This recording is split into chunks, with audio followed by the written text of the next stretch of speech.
أعوذ بالله من الشيطان الرجيم بسم الله الرحمن الرحيم السلام عليكم ورحمة الله وبركاته.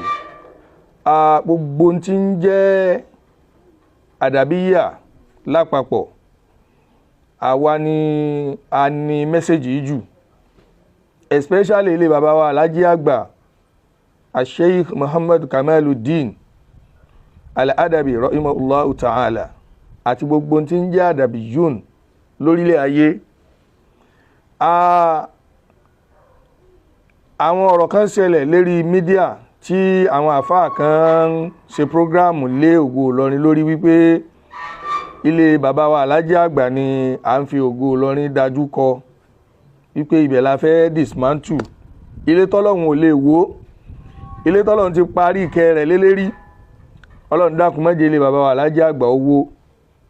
Àwọn àfáà tí wọ́n ń ṣiṣẹ́ yìí, in tí wọ́n fẹ́ ṣe ni wípé wọ́n fẹ́ sọ ọ̀rọ̀ Ògo Ìlọrin àti ìyà pẹ̀lú wọn tó Ògo Ìlọrin yà pẹ̀lú wọn, wọ́n fẹ́ sọ di òṣèlú, bí ìgbà tí èèyàn fẹ́ máa ṣe campaign against your opponent ẹni, in tí wọ́n fẹ́ máa ṣe nù láti fi wó ẹgbẹ́ yìí.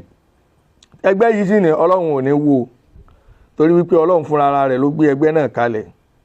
Kí nìdí táwọn ẹni yìí fi fẹ́ máa ṣe nǹkan báyìí? A rí àwọn ìwà bàjẹ́ lára àwọn ẹni tá à ń sọ yìí, a rí ìrìn tí ò mọ́ lára àwọn tá à ń sọ yìí. A wá wò pé ẹ jẹ́ a yẹra fún wọn. Tá a bá yẹra fáwọn eléyìí, Ìlọrin ò ní nítẹ̀síwájú, iṣẹ́ Islam tá a gbé lọ́wọ́ wọn ò ní járí jẹ́. A wá yẹra fún wọn.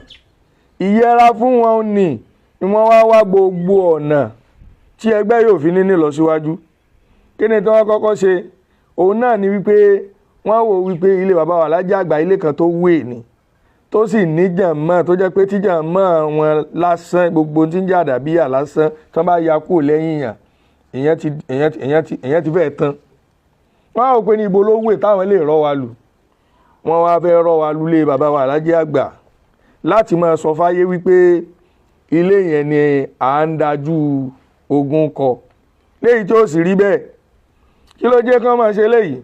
Ó ní wípé a rí àwọn ìwà àbàjẹ́ lára àwọn ẹni yìí, a rí àwọn ìrìn tí ò tọ́ lára àwọn ẹni yìí. A wá wò pé ní àwọn eléyìí ó fi ẹrẹ̀ wọ́n fi yí àwa yòókù lára. Wọ́n wá ń sọ, wọ́n ń wọlé tọ̀ àwọn àgbàlagbà kọ̀ọ̀kan lọ nínú àwọn tí wọ́n jẹ́ àdàbíyà.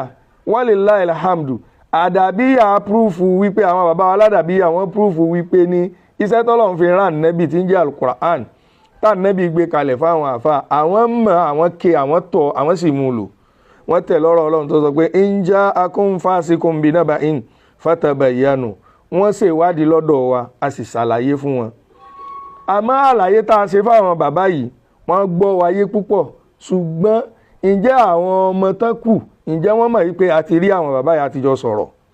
Nídìí eléyìí la fi wá wò pé ní tí wọ́n bá fẹ́ wé ní tí ò dá mọ́ni lọ́rùn, kí yẹn tètè tú. Tí òpùrọ́ bá ń purọ́, tẹ́ ẹ bá ń wòran pé irọ́ nípa àwọn èèyàn ó ti mọ̀, tẹ́ ẹ bá tètè já, ńjọ́kan irọ́ rẹ̀ ó di òótọ́. Ìdí tá a fi jáde nù. Àwa kì í wọnú fracas o, àìwọnú fracas. So ti yé nídìí eléyìí, ìdí nù gbogbo ẹ̀yin tẹ́ ń wò wá pé à ń fa àwọn ọ̀rọ̀ lẹ́nujọ́ mẹ́ta yìí, gbogbo ohun tí ń fa àmọ́ o. Ọ̀rọ̀ tó ti kú, ọ̀rọ̀ tó ti rùn, tá a ti sọ sẹ́yìn, òun ni wọ́n lọ lè wú jáde. Ó sì ní tó fà, ó ní tí wọ́n gbọ́, ó lóore tí wọ́n rí lára wa, tí wọ́n fi wò pé ní a sì ní gbà, a sì bá wọn fà á. So nídìí eléyìí àwa ti wá decide pé a ní bá wọn fa ọ̀rọ̀ kankan mọ́. Àmọ́ tí ilé bàbá wa Alhaji àgbà yìí ó wúwo púpọ̀, kì í ṣe lé tí wọ́n gbọ́dọ̀ rọ́ èèyàn lù téèyàn ó sì dákẹ́ wípé èèyàn ò máa wòran. Ilé bàbá wa Alhaji àgbà, wàláhì sumabillahi al-azim, inú ilé tí Ògo Ìlọrin kó lékàn wípé aburú kankan ò gbọ́dọ̀ ṣe léyìí. Anybody tó bá ti fẹ́ fi ìdọ̀tí yí ilé náà, a ready láti lo ẹ̀mí wa láti fi ja ogun, láti fi dí fún ilé náà wípé gbogbo tí ó bá ṣe wá lórúkọ àwọn bàbá yìí, a ready láti jẹ. Ìdí nìyẹn tá a fi dúró tán yányán. Ṣùgbọ́n àwọn ẹni yìí dúró ń do wípé ní a bá wọn jẹ ni, ẹgbẹ́ ń gbọ́dọ̀ wó ni. Mo wá ń ṣe gbogbo àwọn ìgbésẹ̀ yìí.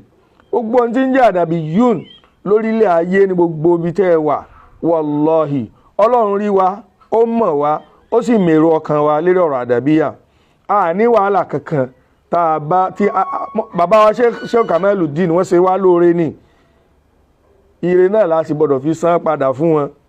Politics làwọn ẹni yìí lò, wọ́n ti fẹ́ sọ ọ̀rọ̀ yìí di politics torí wípé gbogbo ọ̀nà tẹ́gbẹ̀yìn ó fi wo òun ni wọ́n ń wá. Àbá ilé bàbá wa Alhaji Àgbà àbá ní ọ̀tá a sì ní sọ̀tá inú ilé náà. Kódà nínú reconciliation tá a ṣe nínú Ramadan yìí tí ń jẹ́ àṣeyọrí yẹn náà ń bẹnu tí ń pè wọ́n pé ẹ tún fẹ́ gba glory kan ẹja wa bá ṣe tákù wọn ẹja máa bà wọ́n ló kọjẹ́ ní tí wọ́n ń lò fún wa nù. Glory yẹn ń bẹ lára tí ń ta wọ́n lára náà. Reconciliation committee tá a yàn nínú Ramadan láti yanjú ọ̀rọ̀ tí ń lọ nípa bàbá Mufti Diyar bàbá Sheikh Al-Miskinu Billah kọ́lọ̀ ń járí wọn pé àti bàbá Mudirul Markaz. Reconciliation committee tá a yàn nínú Ramadan ẹni tó jẹ́ chairman ní committee náà Adabiya ni afa Sheikh Lukman Saadallah Adabiya ni afa wa ọlọ́mọ mẹ́sàn-án Adabiya ni wọ́n afa wa Abdul Latif àbí afa wa commander olórin àgbáyé àwọn ò tiẹ̀ sí nínú committee ṣùgbọ́n wọ́n ń bẹ nínú Ògo Ìlọrin Adabiya ni wọ́n àtàwọn míì náà nínú Ògo Ìlọrin. Ẹ dákun nínú tá à ń gbọ́ ní information ni pé wọ́n ti yọ gbogbo àwọn Adabiya tí ń bẹ lógo Ìlọrin kó irọ́ ni o ara blackmailing tí wọ́n ń ṣe òun nìyẹn. Wallahi Adabiya ń bẹ nínú wa Markazi ń bẹ nínú wa Zumura ń bẹ nínú wa ẹni tí ò lọ bí kankan nínú àwọn nínú ilé kí ó mẹ́ta yìí wọ́n ń bẹ nínú wa.